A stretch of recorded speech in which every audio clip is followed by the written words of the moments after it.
Good morning to all students and welcome to Sri Eknathrav Khadse Talent School, Muktai Nagar online tutorial. I am Sachin Patil, your computer teacher. Today in this session we are going to learn our chapter 3, that is storage devices. That is storage devices. Now in this chapter we are going to learn 4 topics. The topics are primary memory, secondary memory, some other storage devices, and measuring the memory. These 4 topics that we are going to learn in this session. Before starting this chapter, from the previous knowledge, can you tell me which are the storage devices you know? Yes, very good. Hard disk, pen drive, CD, DVD, all these are called as a storage devices, correct? Now, let us start our first topic, that is primary memory.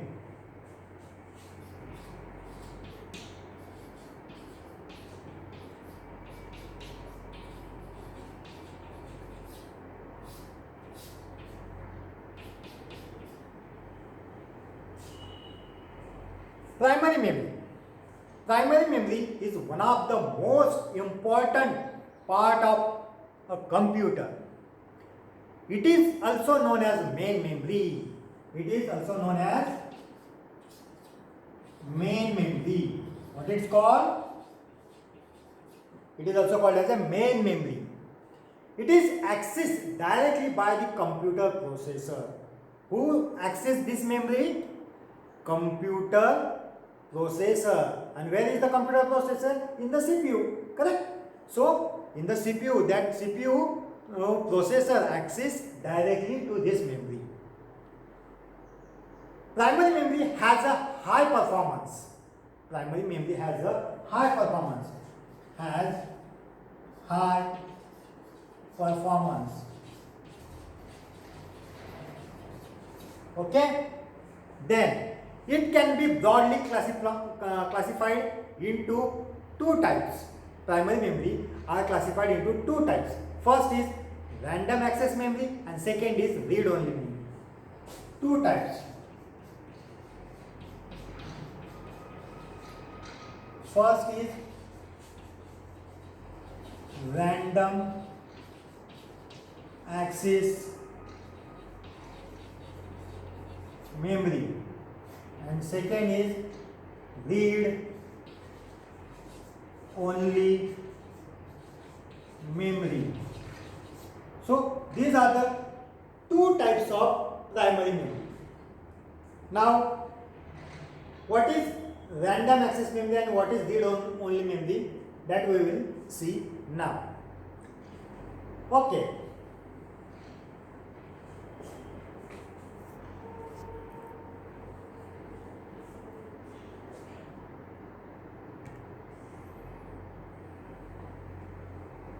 What is random access memory?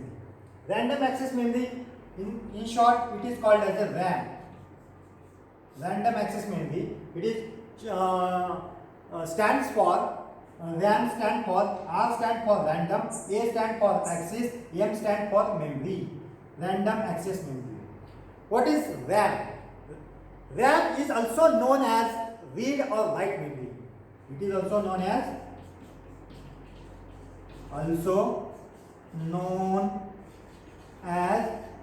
read or write memory. Okay? It is called as a random access memory.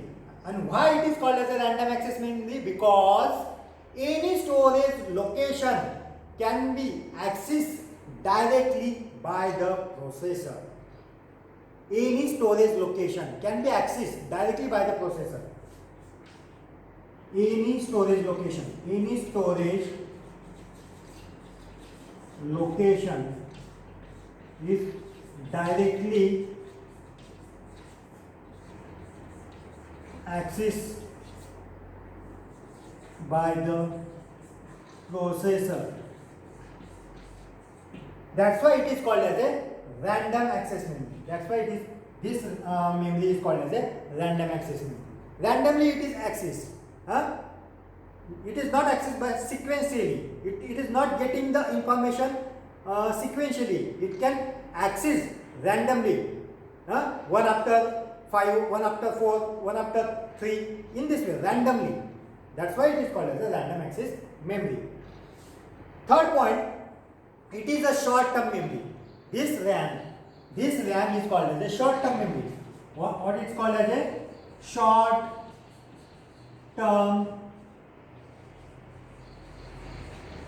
memory. Why it is called as a short-term memory? Because when electricity is off or when the computer switch off, that time this memory is erase or delete all the data from his memory. RAM delete or erase all the data when power is off, when electricity is off, when computer is off. That time all the information in his memory is erased or deleted. That's why it is called as a short-term memory. Again, fourth point. The RAM is located inside the computer on the motherboard. Where it is located? Located on the motherboard. Motherboard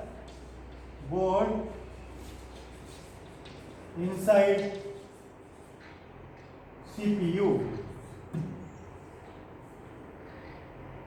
RAM or this type of memory, the information stored in the RAM can be modified at any point. Information on this memory can be changed at any point. That means we can change the information at any time.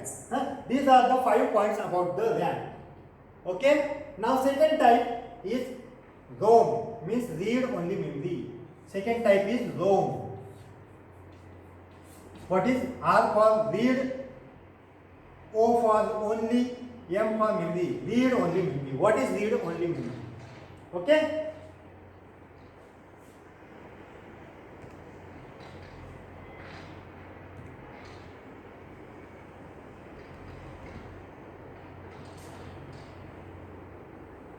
ROM. ROM stands for read only memory.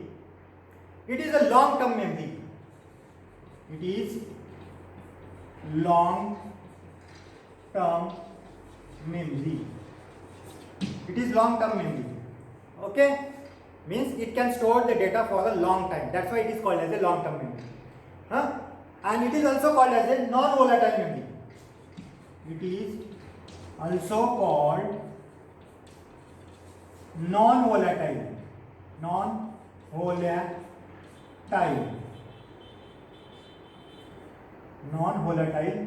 memory. Why this memory is called as a non-volatile? Because it can store the data for a long time, or even the power supply is off, the computer is off again, but the data in this memory is keep as it is. It cannot delete the data if the electricity is off. Means the data is remains same for a long time, even the power supply is off. That's why it is called as a non-volatile. And this RAM is called as a volatile memory, and ROM is called as a non-volatile memory. Why it is called as a non-volatile? Because the information stored on this memory remains same, even the power supply is off. Okay. Now, the data stored in the ROM is still available after the power supply is off. The information can be only read from ROM and cannot be written on ROM. Means what? This memory can only allow to read the data.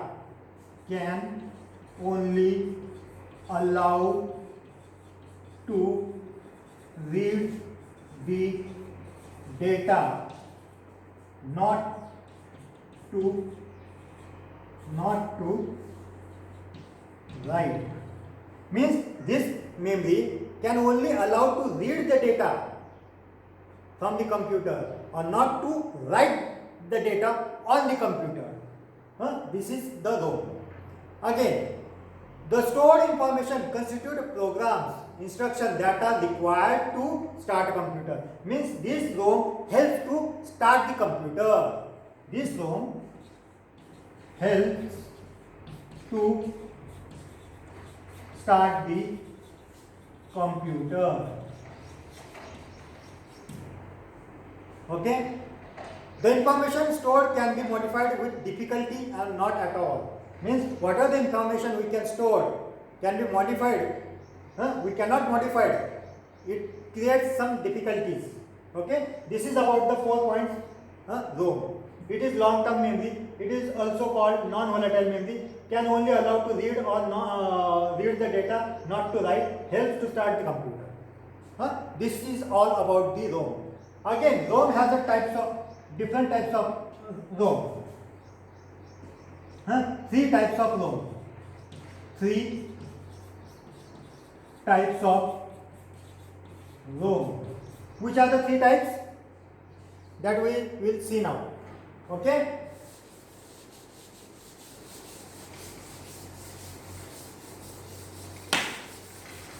Which are the 3 types that we will see now? First type, EPROM. EPROM. PROM. First type is PROM. First type is PROM. PROM means programmable read-only memory. Programmable read-only memory. Programmable read-only memory. Means it is a program to record information once, and the information is recorded. Once the information is recorded, it cannot be changed. Means it is programmed to record information. It is programmed to record the information. It is a program to record the information. Second, once the information is recorded, it cannot be changed. Once the information is recorded, cannot be changed. Means one time you can record the information that cannot be changed. That is called PROM, programmable read-only memory. First type. The second type, EPROM. Second type is EPROM. What is EPROM?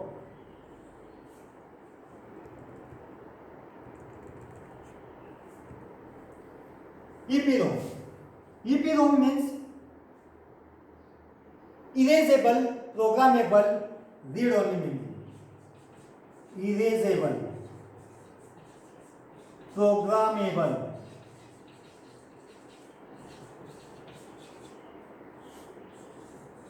read-only memory. What is first point? In this type of ROM, recorded information can be erased by electrical signal. recorded information can be erased by electrical signal. Recorded information can be erased by electrical signal. First PROM, second EPROM. EPROM erase the data by electrical signal. Okay. Third topic,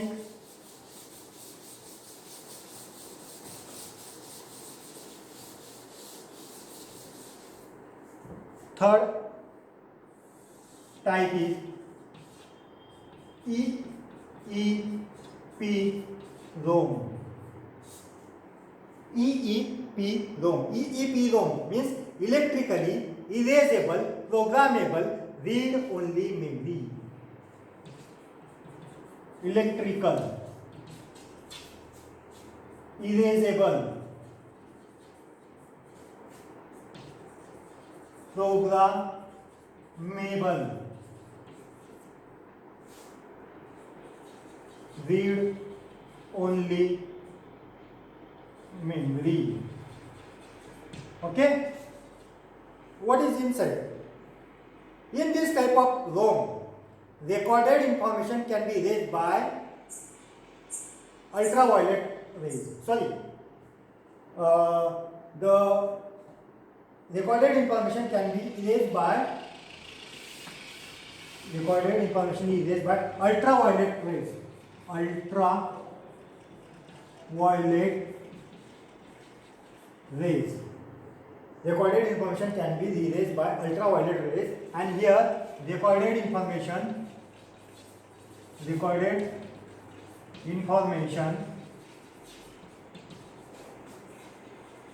can be erased by electrical signal.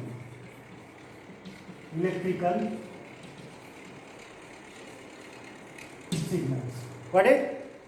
These are the three types of ROM: PROM, EPROM, and EEPROM. Okay? This is all about the primary memory. What we studied today? We studied today primary memory. Primary memory is the main memory. And primary memory has two types: RAM and ROM. RAM, it is a random access memory. It is a short term memory or volatile memory, and ROM, it is the non volatile memory, means it can store the data for a long time. ROM also has three types: PROM, EPROM, and EEPROM. Okay, now we will turn on our second topic, that is the secondary memory. Okay.